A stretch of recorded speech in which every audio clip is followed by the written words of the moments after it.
Le drame des migrants qui inspire le cinéma en Afrique, en Europe, mais aussi en Amérique latine. Avec nous en direct de Genève, Vania Ayon. Bonsoir, merci d'être avec nous. Vous êtes la directrice du festival Filmar en Amérique latine qui fête ses 20 ans. Ça se passe à Genève. Coup d'envoi après-demain, vendredi 16 novembre. Alors on pourra notamment voir un documentaire très puissant. Il a pour titre Destierros du réalisateur Hubert Caronguet. Destierros, ça veut dire bannissement. Que nous montre au juste ce documentaire, Vania Ayon ? Oui, bonsoir, ravi d'être là. Oui, effectivement, c'est la 20e édition de Filmar en América Latina. Ce documentaire montre un peu la période juste avant que Trump veuille fermer les frontières. Et donc, c'est des migrants qui partent du Honduras et qui vont remonter la frontière jusqu'au Mexique pour aller aux États-Unis. Et c'est leurs différents parcours dans certains refuges qui va les amener à s'arrêter plusieurs fois. Et on les voit en fait vivre dans cette certaine réclusion très difficile à vivre pour eux.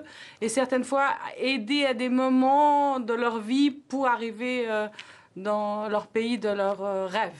Alors, elles et ils ont la peur au ventre, ils ont aussi l'espoir au cœur. C'est au fond un peu les deux sentiments qu'on retrouve dans votre festival. C'est ce que vous essayez de faire, alerter à la fois sur les maux de notre époque, mais aussi susciter l'espoir.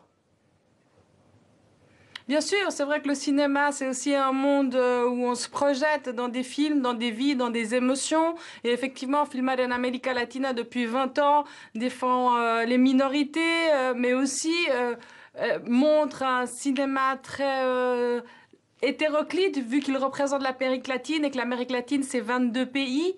Et donc, 22 pays, c'est une langue commune, mais des identités culturelles très différentes aussi.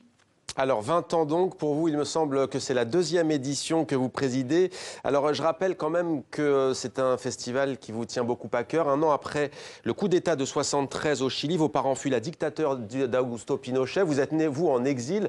Que ressentez-vous en voyant les images de femmes, d'hommes et d'enfants qui tentent de rejoindre, on vient de le voir, les États-Unis ou l'Europe, au péril de leur vie ?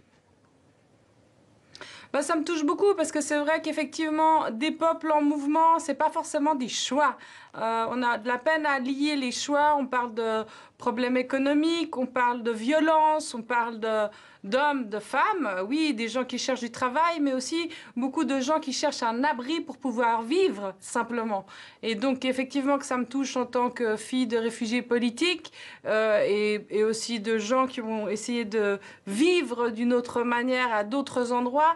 Les étapes qui nous amènent à nous intégrer dans différents pays sont longues et donc elles ne sont pas évidentes ni faciles.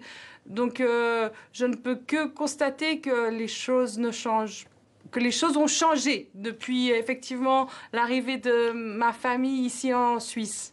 Filmar América Latina, c'est une lucarne sur l'Amérique du Sud et l'Amérique centrale. Pour ces 20 ans, vous nous offrez notamment une rétrospective. Quel film avez-vous choisi au juste pour cette rétrospective? Il y en a 7, on ne va peut-être pas tous les citer, mais si vous pouviez nous donner un petit avant-goût.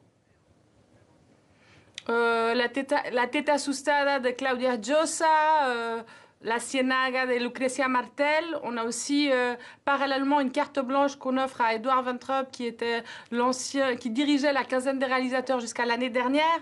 Lui, il a choisi par exemple No de Pablo Larraín, Los Viajes del Viento de Ciro Guerra, et voilà, on n'en nommait que quelques-uns. Et il y a Fresa y Chocolate de Tomás Gutiérrez, Alea et Juan Carlos Tabio. Alors on peut voir jusqu'au 2 décembre le meilleur du cinéma des différents pays latino-américains. Ça se passe à Genève, au bord du lac Léman. Vous l'avez dit tout à l'heure, la pauvreté, l'environnement, le sort des Amérindiens. Il y a aussi les discriminations envers les minorités sexuelles. Que nous réservez-vous pour cette nouvelle édition ?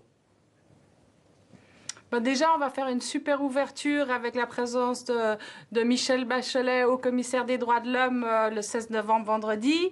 Ensuite, on va pouvoir vraiment se balader dans cette Amérique latine. On a 2 sections compétitives avec des premières œuvres où effectivement encore on retrouve des problématiques liées à l'immigration comme El Silencio del Viento d'un jeune réalisateur qui vient de Porto Rico, un cinéma qu'on connaît peu, donc des cinémas émergents.